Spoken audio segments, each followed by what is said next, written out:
Assalamualaikum warahmatullahi wabarakatuh. Saya Telma Anissa Fitri. Pada video kali ini kita akan di pertemuan kedua di mata kuliah Ide Kreatif dan Kewirausahaan. Kita akan mempelajari materi inovasi. Nah, sebelumnya pada pertemuan pertama kita telah mempelajari definisi kreativitas, hambatan dan juga dasar-dasar pemikiran kreativitas. Nah, di sini kita akan mempelajari definisi inovasi, kemudian ada jenis inovasi, ada sumber inovasi, dan kemudian metode apa saja yang ada di inovasi itu sendiri.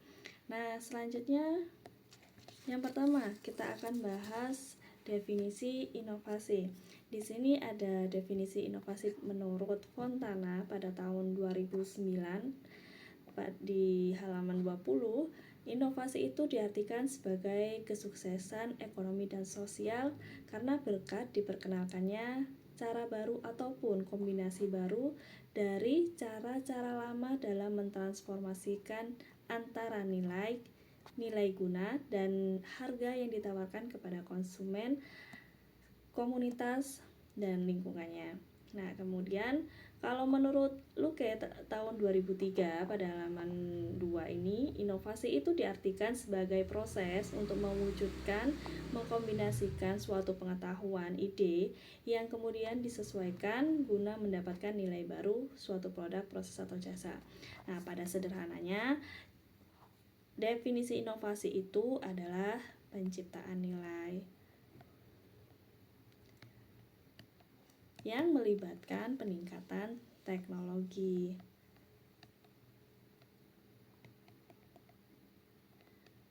Nah, contohnya di sini ada perusahaan misalnya Apple dan Google itu yang terus selalu berinovasi.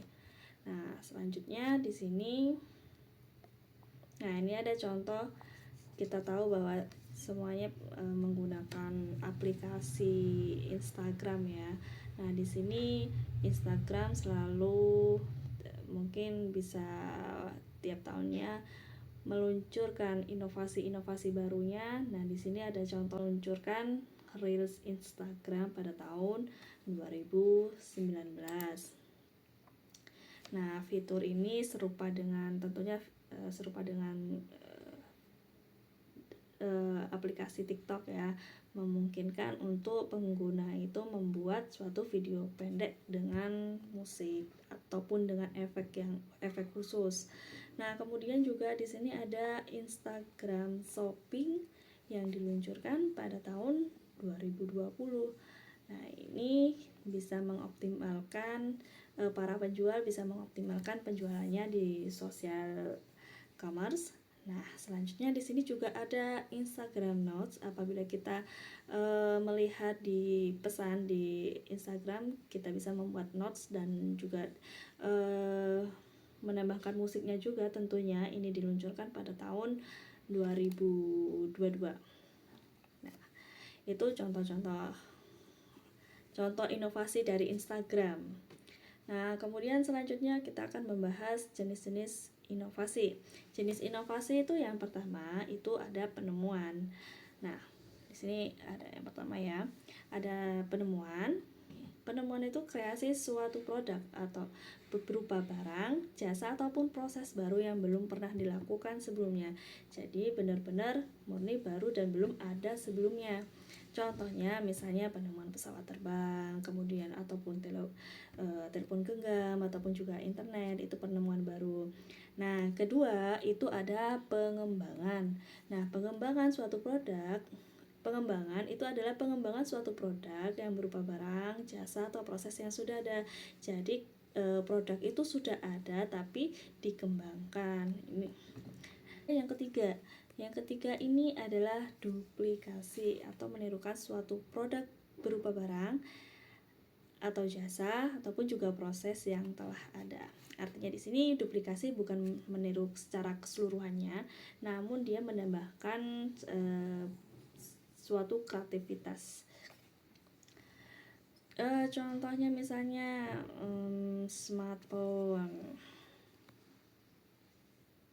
smartphone. Pada intinya semua smartphone sama, hanya yang membedakan itu misalnya kualitasnya. Kualitas misalnya kameranya yang berkualitas, handphone 1 dengan handphone 2 kualitasnya tentunya berbeda. Misalnya handphone A kualitasnya lebih rendah daripada handphone B. Nah, itu dia menduplikasi, namun dia menambahkan fitur-fitur lainnya. Nah, kemudian yang keempat itu ada sintesis. Sintesis itu apa? Nah, sintesis itu adalah perpaduan konsep dan faktor-faktor yang ada sebelumnya menjadi formulasi baru. Jadi ada misalnya produk A dengan produk B, dia diperpadukan menjadi sebuah produk baru. Nah, ini ada contoh inovasi sintesis ini. Misalnya kita tahu di pasaran bahwanya PT Indofood Frito-Lay Makmur yang salah satu perusahaan besar ya di Indonesia yang merupakan produsen snack. Kalau di sini kita mengenal Citato ataupun kita mengenal Kitela atau Citos. Nah, di sini dia melakukan co-branding dengan Indofood CBP, yaitu snack Indomie ini. Nah, jadi PT Indofood dengan PT CBP dia menghasilkan Citato rasa mie goreng. Nah, dia perpaduan antara produk A dengan B menghasilkan suatu produk baru. Nah, sedangkan Indofood CBP ini itu anak perusahaan dari Indofood Sukses Makmur di Indonesia yang merupakan produsen mie instan. Kemudian selanjutnya kita akan membahas sumber inovasi itu sendiri. Sumber inovasi itu merujuk pada sumber-sumber ataupun faktor-faktor yang dapat memicu ataupun mendukung ataupun juga mempengaruhi proses inovasi. Nah, di sini ada apa saja? Di sini ada suatu kreativitas eksternal, sumber dari kreativitas eksternal, kemudian juga ada kreativitas internal. Nah, kemudian kita bahas kreativitas eksternal ini sendiri, bahwasanya kreativitas eksternal ini adalah faktor-faktor ataupun aspek-aspek dari lingkungan eksternal. Nah, ini kita itu berasal dari lingkungan eksternal yang dapat mempengaruhi atau memicu proses inovasi dalam suatu organisasi atau individu. Kalau yang internal itu berasal dari dalam organisasinya atau berasal dari dalam individunya. Oke. Nah,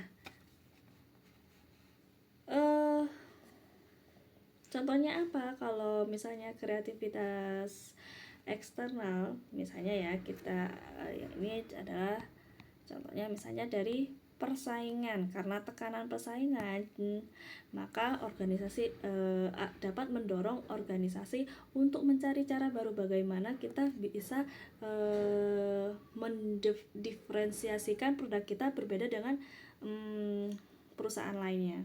Nah, kemudian selanjutnya kita akan membahas internal.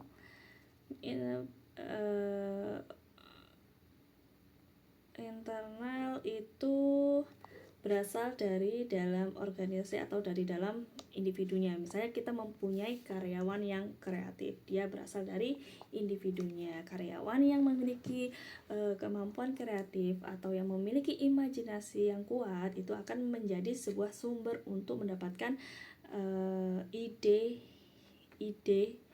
baru dan sehingga menghasilkan suatu inovasi. Nah, selanjutnya membahas mengenai metode inovasi. Metode inovasi itu sendiri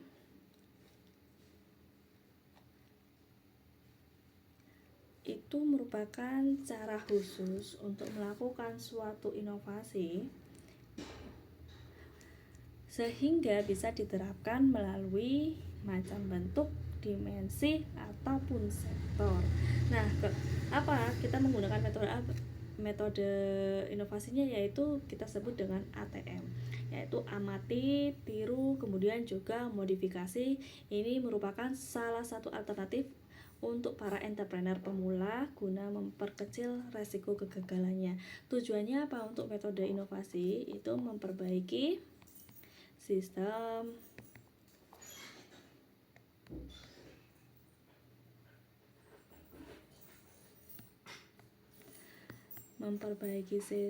maupun produk yang sudah ada.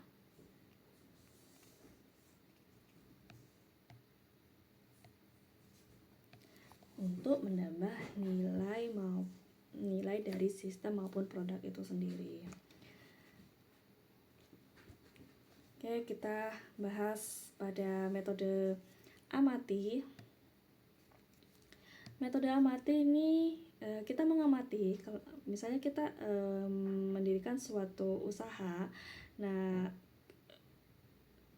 lalu kita akan mengembangkan atau kita melihat produk itu apa sih kelebihannya dan apa kelemahannya dari produk yang akan kita tiru itu. Nah, kemudian yang kedua itu mencari informasi sebanyak mungkin seputar produk itu. Kita mencari informasi pangsa pasarnya bagaimana, target pasarnya siapa. Nah, kita harus mencari informasi sebanyak mungkin. Nah, kemudian yang ketiga itu di sini menganalisis peluang-peluangnya dan karakteristik produk tersebut sampai benar-benar yakin. Nah, kemudian setelah informasi yang didapat terasa cukup, kita akan mulai merancang produk tiruannya itu. Nah, di sini amati itu merupakan aktivitas pengamatan terhadap proses bisnis pesaing kita yang akan kita tiru. Nah, kemudian yang kedua itu ada metode yaitu pada tiru. Tiru itu bentuk tindakan dari mengamati dengan memanfaatkan kelemahannya sebagai peluang. Jadi karena sudah ada kelebihannya, jadi kita fokus pada kelemahannya. Apa yang menjadi kelemahannya maka kita gunakan. Nah, hal-hal yang dapat ditiru antara lain mentalitas semangatnya, kemudian ada sistem manajemen, kemudian ada juga pola kerjanya bagaimana, kemudian prinsip usahanya bagaimana, standar pelayanannya, kemudian bagaimana cara proses produksinya, kemudian apa yang digunakan saat proses produksi, dan strategi pemasarannya memakai cara bagaimana. Nah, itu yang kita tiru. Dengan meniru produk atau jasa yang sudah ada di pasaran, seorang trainer itu tidak perlu lagi melakukan observasi pasar dan uji coba untuk mengenalkan produk ataupun jasa kepada masyarakat. Karena pada dasarnya produk itu sudah berhasil diterima oleh pasaran. Nah, karena di sini kan kita sudah melihat pada proses amati, kita sudah menganalisis peluang-peluangnya, seberapa besar masyarakat menerima produk tersebut atau layanan tersebut atau jasa tersebut. Nah, yang terakhir di sini pada metode ATM ada modifikasi. Modifikasi ini memberikan tambahan pada produk pesaing yang ditiru agar berbeda dan lebih menarik.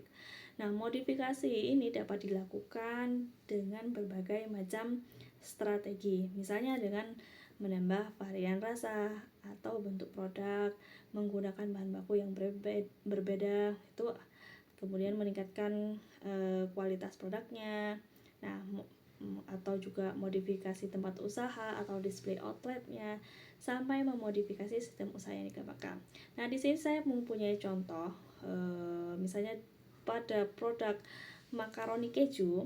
Nah, makaroni keju. Nah, di sini kita mengamati apakah dia laku di pasaran. Nah, ternyata dia menjual di e-commerce, ternyata banyak masyarakat yang minat terhadap makaroni keju. Nah, kelemahannya apa? Misalnya variannya hanya keju saja, misalnya. Kelebihannya banyak diminati oleh masyarakat. Nah, terus kelemahannya, jadi bagaimana kalau misalnya pecinta coklat ingin menikmati makaroni seperti makaroni keju. Nah, itu.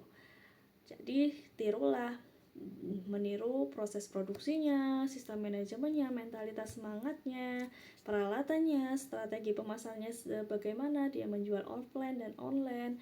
Nah, kemudian juga di sini modifikasi karena pecinta coklat ingin merasakan seperti pecinta keju merasakan makaroni keju, maka dia memodifikasi sebuah varian rasa yaitu makaroni coklat misalnya.